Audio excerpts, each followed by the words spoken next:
I dedicated this retrospective to all the filmmakers, to all the artists in all the arts who do, in the first place, what they do because they believe in it. They have to do it, no matter who says what, who likes it or dislikes it. But it has to be done. I consider that art, those are the fragments of paradise that we still have here. I did not start making films. Very often one doesn't start making films. One has a camera, one begins to filming certain images, certain realities. I began filming, collecting images, but I was not sure what film that will be. I was not making a film, I was filming. It's like, breathing, like.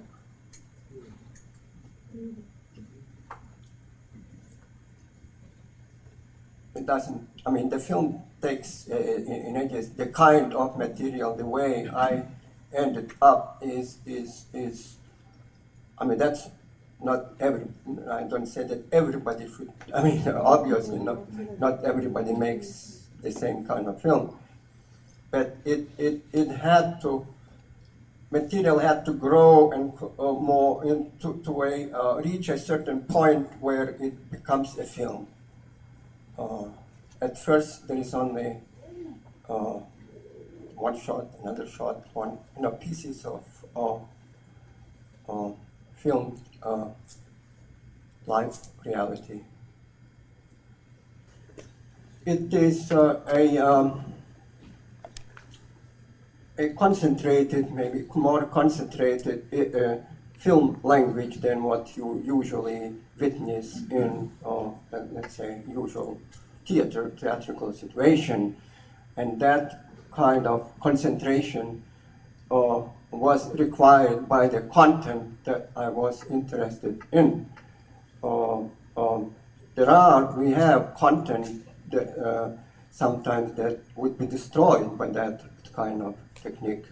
Like, for instance, if you would be, the content would be melodramatic, some dramatic situation involving protagonist people, you cannot single frame, you cannot identify with the people anymore. It is a same as, you are familiar, of course, with the language of modern poetry. It's not the same language as of, let's say, the usual, even modern prose, the average prose. So it is a question of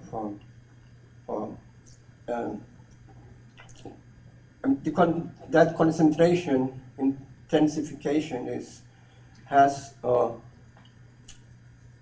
brings in, that content, whatever that content is expressed by those rhythms, by those colors, by maybe sometimes too nervous for some or too, and by the light values, a lot that goes into it. There are many aspects, but one can get used to it.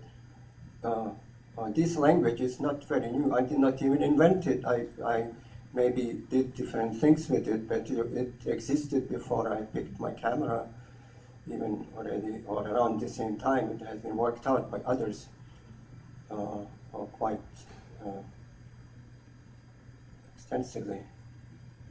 But one can get used to. It's like we know how to listen to music. We don't listen to individual notes or their continuities. The same in cinema today. One can get cut through all those. If you will look at, let's say, walls and try to stay with every frame, of course, it cannot be done. You have to just let them drift by.